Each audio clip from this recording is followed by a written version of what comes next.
you are in a space that is safe and familiar, you won't ask yourself any questions. And when you begin to ask yourself questions, you begin to get answers that then inform how you can build a life that is the most aligned, the most authentic, the most true, and thus ultimately the most liberating. And so when you're in that space, whether you're lost because a relationship has dissolved or a job has changed or your living situation or, you know, just whatever cosmic what is going on right now, really, really, really take the time to sit and look at, what is this an invitation to ask myself about?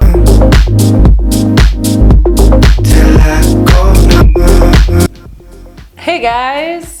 This is maybe too unfocused and you are seeing too much of what I am like debilitatingly not okay with. I know my acne is part of like the purging that I'm going through right now, the shedding of skin, so I'm just letting it happen, but know that I am unwell internally. Anyway though, hi!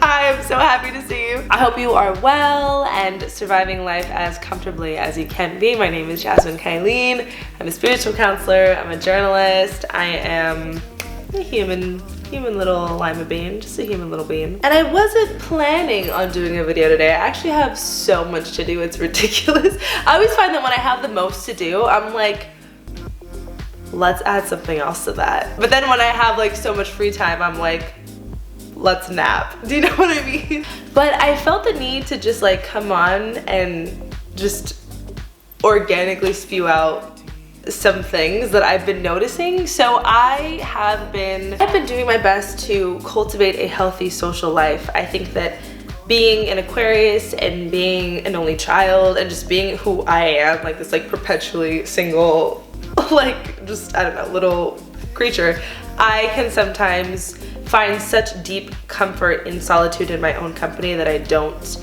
make the effort to experience anything outside of my own company. I'm shedding excessively. So I've been making the effort since I've been in Madrid to like be more social and to attend events and make friends, and it's been absolutely incredible. I feel like the minute you set the intention, you really align yourself with like the people and places and circumstances meant to support that. So I've been meeting people that I know I've known in other lifetimes. Like, it's just been incredible. But one thing that my, you know, just observant little eye has noticed is, you know, the conversations that I've been having with people have really seemed to overlap, and we all kind of collectively seem to be in a similar space. And I watched myself both really relate but also like impart a lot of wisdom from my perspective, because I'm someone who's been in this kind of space before, and the space that I'm alluding to is like this feeling of being lost. So I want to talk a little bit about like just, I don't know, the experience of it, and give you any kind of validation and solace that like being lost is the best possible place to be. So yeah, obviously I've been going to these events, and you know, I'm in Europe right now. I don't know if I'm in Europe, and so you know, you're meeting these people from all over the world, and I guess kind of like an organic bridge is to ask them, you know, what are you doing? What's your plan? What do you work as? Like, what's, you know, and I found that like at least maybe like 7 conversations that I've had over the last 2 weeks have just been met with such angst of like, I actually don't know what I'm doing, and I have this path that I can take, and I can make this choice, and I can do this thing, and I really want to do this thing, but this is really like, it seems like money and jobs are really at the bane of a lot of people's existence right now. And so I felt so seen, because I'm also in a similar place where there's nothing about me that relates to who I was, but I'm kind of figuring out who I am now, and where does she live? What does she do? Like, what kind of partner does she want? Like, I'm getting to know a brand new version of me, and thus curating the circumstances that would support her healthiest life. And I'm witnessing a lot of people be in that space, but not really necessarily know that they're in that space, and they just recognize it as, I'm lost. And so I want to say that if you are feeling lost, you're not at all. You are exactly where you're meant to be. And I'll take it a step further and say that you are in the best possible place that anyone can be. I know that, I think especially if you are someone who finds a lot of comfort in having control, this is the most beautiful test because it's probably the most aggravating space to be in, to not have control, to not know what's next. But I think it is in the forcing of you to surrender to divine orchestration, to divine timing, to whatever is kind of in store for you when you aren't in like the conscious leading of it, that you really begin to align with what's meant for you. Because I think that when we're in that space of control, so much of what we're doing is actually fueled by fear and we don't realize it. Like I'm so fearful of not having a consistent amount of pay, so I'm working this job that I don't feel passionate about at all, but you know, I'm in control of it. I know when I get my checks, I know where I'm showing up to, and I know what I'm doing, and that's fine, that's safe. But when the security of that is threatened, or when you're kind of forced to be in a space where you can't rely on what makes you feel safe, or you can't rely on your own sense of control, you have no choice but to confront what was fueling your sense of control before, and really have no choice but to answer the questions of what your actual truth is. And I use the job example a lot because this is kind of like my situation right now, but when you are no longer in the safety net of something that you were doing in order to maintain a form of safety or whatever the case may be, you're really in that space of asking yourself, well, what is my truth and what do I actually want to do? Or like, I think when you are in a space that is safe and familiar, you won't ask yourself any questions. And when you begin to ask yourself questions, you begin to get answers that then inform how you can build a life that is the most aligned, the most authentic, the most true, and thus ultimately the most liberating. And so when you're in that space, whether you're lost because a relationship has dissolved, or a job has changed, or your living situation, or you know, just whatever cosmic what is going on right now, really take the time to sit and look at, what is this an invitation to ask myself about?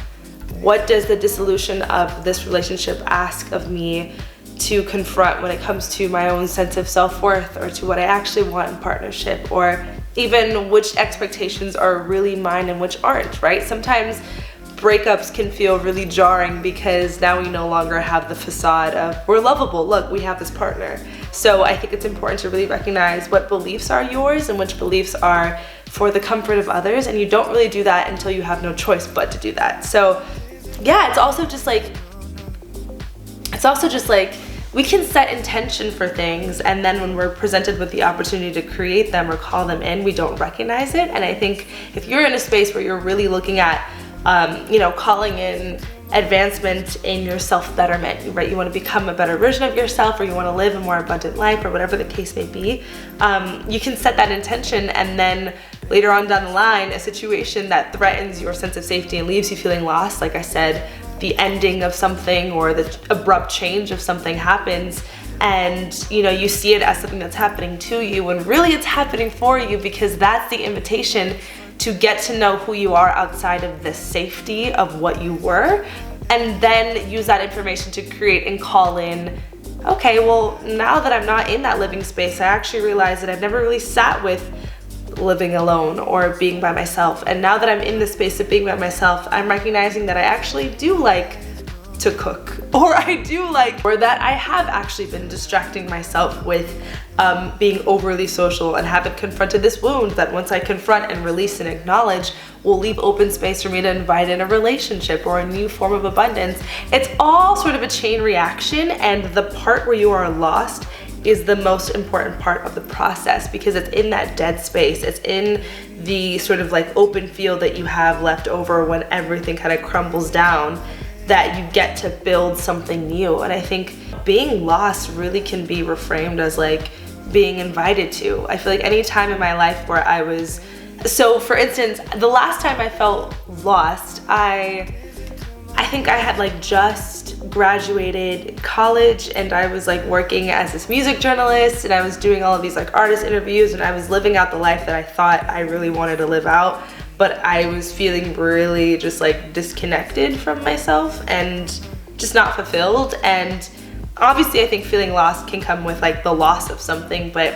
it's an even more daunting feeling when you're feeling lost amidst an abundance of stuff. Like I had all the friends, I had all the attention, I had the job that I said that I wanted, And I was just feeling so, like, not me looking at what I thought was a wasp. I was just feeling so discontent, and I think it was in the discontentment, I could have, right, sat with that and died under that, but I instead used it as an invitation to say, well, what would make me content? And what is my actual truth? And when you ask questions, you can't just sort of ask the question and look at it. You kind of have to, like, move into the question and try on different jackets. So if I was like, okay, well, if I'm not feeling content with this kind of job, what is it about the job, or what is it about me that I haven't quite gotten familiar with? And so I started to dance with that a little bit. I started to try different forms of writing and different kinds of ways to do interviews, and I realized that, like, interviews feel much more fulfilling when I ask questions that aren't so surface, and when I don't just abide by what my team tells me I'm supposed to be asking. Or you know, I started to write more about what I was feeling, and recognizing the fact that, like, there was something poetic about sort of putting my emotions on paper, and then starting to share that, and then starting to realize that, like, my words actually resonate with people, and oh, it kind of looks like they're helping people. And then, like, it was step after step after step that was led by the step before it that kind of, like, led me to realizing the fact that, like, oh, I might actually have some sort of, like, talent when it comes to connecting with people and using my words in a way that's intentional and perhaps even spiritual. And I got to know a part of myself that I would have never met had I not confronted the disconnection that I felt with the self that I was standing in then. So I think we can just bypass our reality and think, like, this is okay, I'll stay here. But I think if you aren't living the most potent and vibrant version of your life, there's something there. There's something to be looked at. There's something to be asked. And so,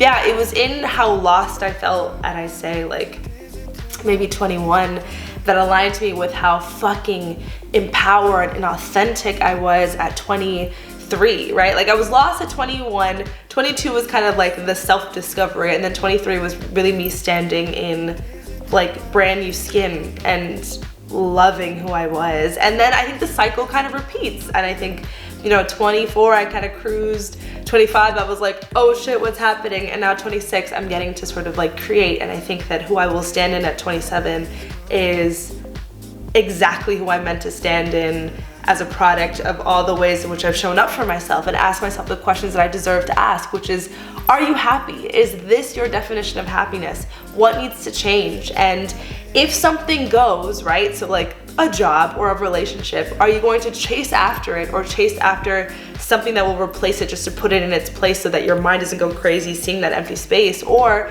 are you going to use it as an invitation to say, what actually should be there?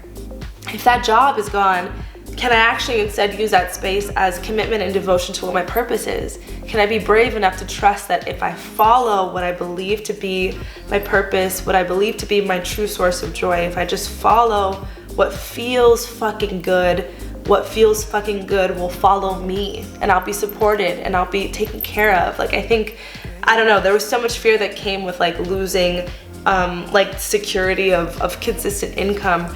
But also it was such an invitation to devote myself to what I actually define abundance to be, which is purpose. And so if you're in that space, I really would invite you, especially if you're someone who, like, if you're an artist, but you've been finding safety in, you know, a job that kind of keeps you afloat. Yes, we still have to live in this 3D reality and money is still important, but if you can use some of that dead space to commit even deeper to what you know your truth and your purpose and your joy to be, I promise you, you will hit a jackpot and it'll feed you 10 times over. I can't stress that enough. And everything is energetic. And so I think when we fuel our life with survival energy, we're gonna have more situations that call on our survival. But if we fuel our life with commitment and devotion to what feels good, more feel-good opportunities are gonna find us. So yeah, I hope that makes sense. I really would invite you to sit with that, especially if you are someone who's at the ending of a relationship. I also experienced that recently where I thought, you know, oh my God, like, this is my person and how could this have dissolved the way that it did? Girl. It was really in me being lost after the ending of that I got to know so intimately how my needs were being unmet in that relationship, and informed me about what I actually really value in a relationship. And made it very seamless for me to call that in. So like, you just need to use the dead space as just opportunity to ask yourself questions. Ask yourself what your truth is. Whatever in your life is stressing you out and making you feel lost, ask it, what truth are you revealing to me? Sit with your situation and say, what truth are you revealing to me? What fear are you revealing to me? What am I bypassing? What am I not seeing? What part of myself am I not nourishing and fueling? You know, of course, I think, you know, some things happen because they just happen, and that's how I could have approached my acne, but I realized, I was like, nothing has changed in my diet regimen, or like, and like, there's something going on here that I like is internal and spiritual, and I allowed my acne, which made me feel very lost, right? Because it forced me to feel less confident. And I think confidence is kind of like my survival mechanism. Like, I weaponized my beauty in a lot of ways. And so when my beauty was threatened, I was like, oh shit, what is this teaching me about how I value myself? And I found such peace in recognizing the fact that I hadn't been valuing the beauty that lived within me as much, because I've survived so much life through the lens of weaponizing what was going on outwardly. If that makes sense. Not to say that I'm Beyonce or anything like that, babe, but I recognize the fact that, like, for instance, how I've navigated the men in my life has really been through manipulating through beauty. So like, it just, yeah, I've had to confront a lot, but I wouldn't have had to confront it had I not had the invitation through feeling very lost and disconnected and stressed out. And so yeah, I just know so many people that are in this place of like, I don't know what's next. I had this thing and I no longer have this thing, and I really want this thing. And it's so crazy because like a few people that I've talked to this week, they have ideas of what their best case scenario is, and they allow like the fears that come from sort of like the barricades in between to stop them from chasing full force, or at least embodying the vibration that would align them full force with their dreams. And it's just like, bro, no. Like, I have a friend who wants to stay in Spain so badly, but you know, like, a job fell through and there's like visa issues and all this stuff. And I was just like, what is the best case scenario? And how can you commit in the smallest ways to seeing that best case scenario into fruition? If that means that you get a remote job, how do you align yourself with the truth that like you deserve that remote job? Because sometimes when we really study energetics, we don't realize the fact that like we can create so much of our own blocks. So if you really want that remote job and it's not coming through, it could have so much to do with the fact that you just don't believe it could come through, because it's such a, you know, a wild thing that would actually work out for me, or do I even deserve that? I think, you know, I've seen so many other people fail in living abroad, so I might as well just go home anyway. Like, just whatever the quiet belief in your subconscious is whispering to you is really what's going to be at the forefront of what you're consciously creating. So you really want to look at what fear is being triggered from the obstacle standing in between me and living my best case scenario, and how can I address the root of it? And so if the root belief that's sort of creating that barricade or that block in between you and what you want is that it usually doesn't work out for me, or it hasn't worked out for other people, or am I even deserving of this?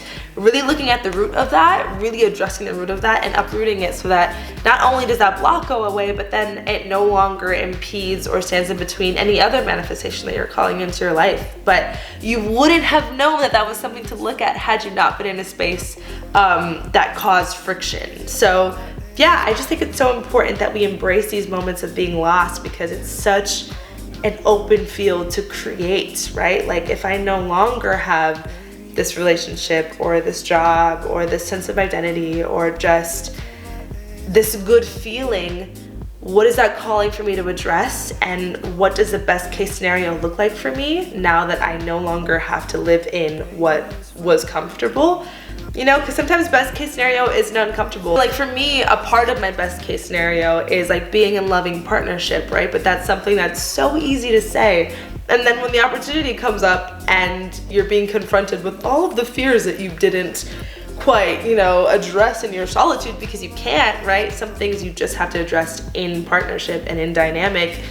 I realized that, like, oh, my comfort zone was dull, but it was comfortable. That's why it's a comfort zone. And so yeah, I know, I just think that you have to be in the uncomfortable in order to get to that best case scenario, because that best case scenario really calls for bravery, and it calls for trust in self, and it calls for a full sense of self-resource, self-worth. And so yeah, I just know that like looking back on my life, all of the parts of my life and my journey that have felt that I would have deemed I am lost were actually beautiful invitations for me to get to know myself on a more intimate level, and thus rise from that, inviting in with more clarity what actually aligns with my truth. I actually aligned with a job that I felt fulfilled by because I was in that place that I felt so stuck and stagnant and unseen in. And I got to invite in a relationship or a partner that actually honors my worth because of the dissolution of a relationship that didn't do any of those things. And so yeah, it's in that in-between, in that liminal space where we're the most uncomfortable, especially if you are someone who is aggressively obsessed with control. But when you surrender, you just kind of allow life's river to take you where you're supposed to go, so much more beauty comes. You know, I think we don't realize how much of our need for control really does stem from fear and from lack of trust, lack of, you know, just, yeah, it's a very fear-based energy. And I think it's one thing to have vision and clarity and to ask for things with some sort of diction, you know, to walk towards it and to, you know, align your life with it vibrationally. But when you are controlling every aspect of your life, you don't allow the natural organic unfolding and the most imperative part of co-creation to happen. Because when you are in control, you are asking too much of how.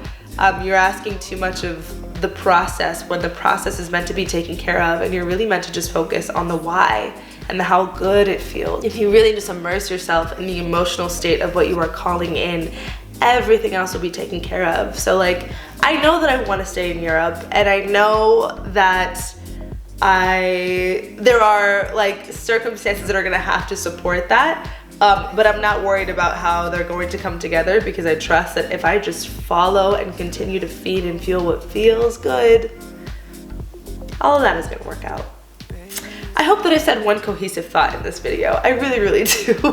Yeah, I don't know. I've done the being lost thing so much that when it happens, I get so excited because I'm like, oh shit, I'm in the snake shedding skin part of the journey. It's kind of like, I don't know, it's that indication of like, oh, I'm about to like transform and metamorphosize. And so you're kind of in that cocoon state, and you're like, ooh, I wonder like when I get out of here, like, will my hair be pink? Like, will I, like, what will be different about it? So just like, I don't know, there should be an excitement in being lost, because everything, especially if you don't have a healthy relationship or a safe relationship with change, that could be also why it's more jarring. I think I'm so accustomed and comfortable with change that when I'm in that space in between, I'm like, let's get it. I recognize why it's so uncomfortable, but I'm also like, let's get it. So if you aren't comfortable with change, now is a beautiful invitation to get comfortable with change, because in stagnancy, we remain where we've always been. And that means we get what we've always gotten, and we stay in the timeline that we've always been. And it's just like, sure, but don't you want to ascend? Don't you want to know the most, the highest vibrancy and the highest potential of your life? Like, you have to change in order to get there. So yeah, I hope that I validated any part of your experience, or at the very least just gave you solace in knowing that you're not alone. That really was like the core of the conversations that I've had with my friends over this past like 2 weeks, these past few weeks, was really just like, oh my God, it's so nice to know that I'm not alone. Like, it's so nice to know that I'm also in the company of someone who's figuring it out and doesn't quite know what's next and is scared about that. But I don't know. If we just reframe our perspective on it, I think it's something we would actually really, really embrace and be excited about. So yeah. Anyway, I hope that resonated. I just needed to talk. Honey, that's all. But I'm sending you all of my love. If you ever want to work with me one-on-one, you can do so by visiting my website at Jasmine Kylene and booking a session there, or following me on Instagram at Jasmine Kylene. Also subscribe, right? Because I do this a lot, and I'm going to be doing more of it because it is my dharma, and that's what I'm committing to these days. So yeah. Don't forget to do all the things. Sending you my love. Bye.